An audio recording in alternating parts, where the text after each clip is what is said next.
Well, we finally made it to the clear coat stage of our little project.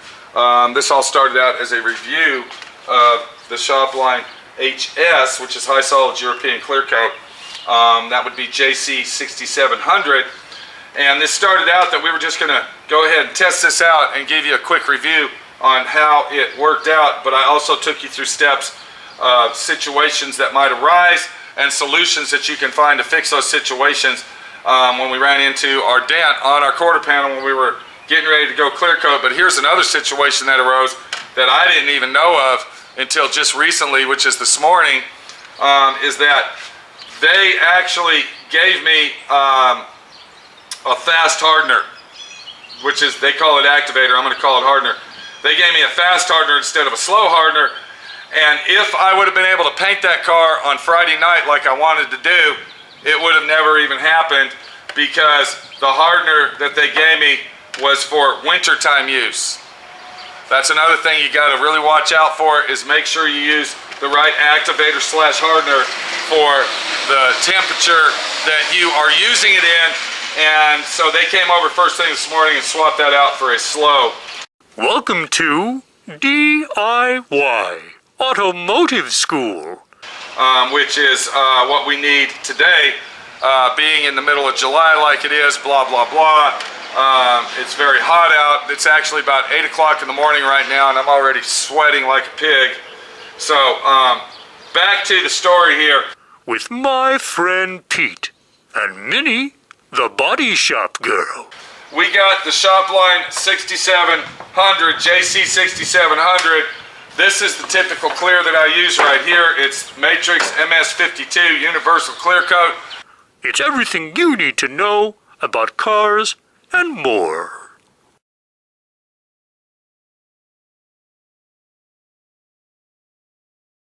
I'm happy with this clear. I've used it for 30 years. This is basically all I use. As you can see right here, slow hardener, due to the fact that we are in a heat wave going on. But I've heard a lot of talk about this clear, and a lot of people have commented on my videos stating you should try the ShopLine European clear coat. And I said, you know what, I use a lot of ShopLine products. You can see that right there. Alright, would I recommend to use the ShopLine paint over, let's say, DBC, Deltron? Yes, I would, for one main reason. That quart right there is less than half the cost of that one pint, all because it says Deltron. The quantity and quality that they use in the ShopLine is almost, I would say it's like a half a step down, but if you get the ShopLine Plus, which is the ShopLine Pro, it's basically almost 99% the same as the DBC is. So yes, I would recommend to use ShopLine. One more thing I'd like to say before we get on to the review is, this is not available everywhere. You have to find an authorized dealer, PPG dealer, that actually carries the ShopLine product. And if you don't find that, then you might be shit out of luck, or possibly you might be able to find it online. The price that we heard of this is approximately $220 a setup, versus this clear right here, which I use all the time, which is $140. You can get cheaper clears, but let me tell you something, all right? When you go to those cheap, no-name brand and clear coats, you're usually getting what you pay for, all right? You usually get, if you buy a gallon of clear that says $69, that's the kind of clear that's the kind of paint job you're gonna get, plain and simple. What is the deal with going to a more expensive clear? Are we gonna get a better paint job? It all depends on the spray guns you use, it all depends on the application, it all depends on how you apply it and how you finish it out, all right? These are supposed to be, these type of clears are supposed to be exotic clears that are, high solids, meaning that the UV rating is 10 times better than this clear right here, which I've never had any problem with this. I've been using it, like I said, for over 30 years, and it's always done me good. I've never had anybody come back and say, hey, my clear coat's peeling or my paint's fading out. I've never had that problem whatsoever, and I've painted hundreds and hundreds and hundreds of cars. But if you're into this high solid European clear coat, exotic clears, let's give this a try and see what this does, because we got a lot of people out there that are using this and saying that this is some good stuff. As you can see, this is a 2-to-1 mix. All right, meaning it's going to be 2 parts clear and 1 part hardener. It mixes up to be 1.5 gallons. This is more than enough if you use this type of gun here, which is HVLP. All right, this is going to be more than enough paint clear coat to do a car inside and out. Now, if you use a spray gun like my friend Pete does, you're going to be cutting it close. All right, and the reason you're going to be cutting it close is because this gun here is not high volume, low pressure. All right, you got a lot of overspray going into the air. Whereas when you use the high volume, low pressure gun, you don't. Do you understand what I'm saying?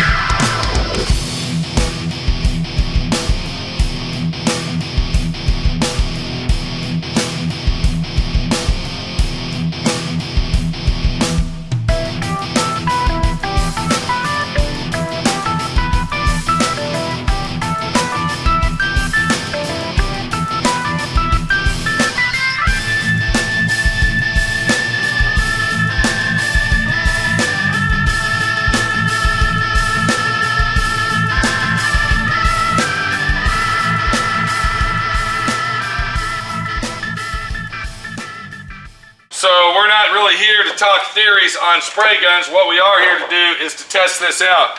So the first thing I want to do is go ahead and open these up. I noticed that they come in these fancy cans, unlike the regular quart. They come in these big, nice square cans, which makes it look even more expensive and that you're getting a better product. Other companies that sell this stuff, they just go ahead and sell it.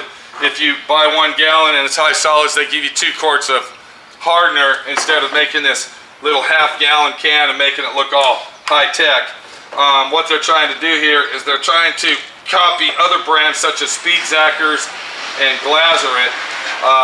Glazerit, Speed Zackers, and all them, they actually use these type of cans to sell their product because it makes it look European. So we're going to go ahead and mix this up. Now, it said that it's 2-to-1, so let's go over here to the 2-to-1. And I'll just be honest with you, I don't really use these measurements. I just go ahead and mix what I need to mix. Watch how I do that. Do you see how the clear's popping out and blurping? It's burping on us. Watch what I do to stop the burp. I'm going to take my can and I'm going to actually put the pour spout at the top. Now watch this. And you'll see that the burping stops. Look at there. Just a little tech tip from my friend Pete to you, so you don't splash clear all over the place. Alright, so we got 2 parts here. Then we're going to take our activator, we're going to put 1 part in,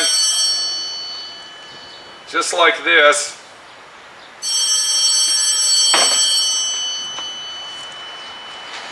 And then we're going to go ahead and stir that up until it's a nice, super clear look. We want to get all that milky look out of it.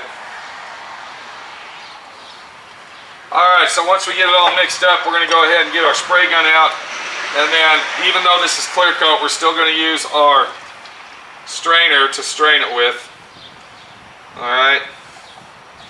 And then on this particular clear, we are not going to mix up another quart. We're only going to mix it as we use it. So we'll go ahead and put the lids back on this stuff so we don't get it contaminated and trash doesn't fly into it. And then, now keep in mind, I am using the Binks number 7. I'm not using an HVLP. So let's get into the paint booth and let's see what this clear coat does. The first coat of clear that I put on this car is going to be a semi-tack coat. Now the reason I'm putting a semi-tack coat on there is if I put a full wet coat on there on my first coat, what's going to happen is it's going to run because there's nothing to grip onto.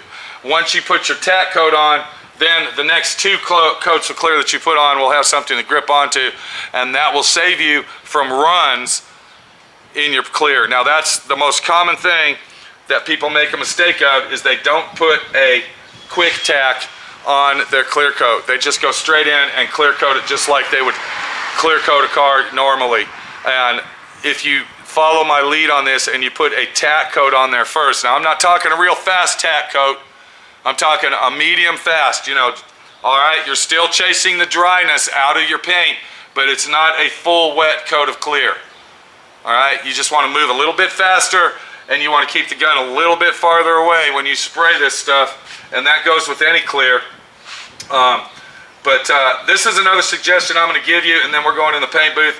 Whatever clear coat that you use and you're happy with, stick with that clear. Do not change products. That's one reason I use this. I don't have hardly any problems using this clear. I can spray a car, I can put 3 full wet coats of clear, sand it down, put 3 more coats, and maybe 1 out of 9 paint jobs I'll get a small run. It's because I know how this stuff sprays on, I know how to work it. This stuff here, we're taking a chance. I don't know what the dry time is on this, I don't know what the setup time is on it. Using all these different clears and all this advanced shit and all that's doing is sticking it in your ass. But I'm here to do a review on the shop line. Let's get in the paint booth. Let's get some clear on the car.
The tack coat, you saw how quick I was moving. Let's see what the high solids clear is looking like as it's semi-settled down and see what we're actually working with here. From this angle right here, it actually looks like it's pretty nice. This is just a tack coat. This is not a full wet coat, but look at the gloss that we have. You can see there's a little bit of dryness going on right in there. No problems, no worries. This is where we actually painted and blended it in right here. You can see the tack coat came out a little bit dry in this area, but up here where we didn't put any paint, came out really, really nice. So the tack coat is a necessity when using the high solid European clears. We're gonna let that sit for approximately 10 to 15 minutes. And on the bumper cover, if you were paying attention, you should have noticed that I was actually, I put more clear on the front bumper than I did the rest of the car, and the reason for that is we don't want to get a lot of rock chips. So I actually did put a full wet coat of clear on that, but it was a very thin coats, if that makes any sense. I was doing it very, very quick, and then I'd come back, and the air from my gun was actually drying it as I was spraying it. But the bumper came out really nice. You can see the color looks awesome, and the clear laid down really, really sharp. So I'm gonna go ahead and get all the clear that I'm gonna put on it, which is 2 full wet coats over our semi full wet coat, which will be our tack coat. That'll give me 3 coats of clear on this, and then we're gonna come back and see what it looks like. This is the ShopLine JC6700 European clear coat. I'm doing this review because I had a lot of people on my YouTube channel say that they use it and they like it. The thing I don't like about it is the price. All right, I'm gonna say this again one more time. If you use a clear coat system and you are happy with what you're using, fuck all this other shit. All right, stick with what you use all the time. If it's a system that works for you, then it's the right tool to put in your toolbox and say, that's the clear I use, because every clear that you use is different. Let me get this other coat of clear on here. We'll be back to look at the finished product, after we're done.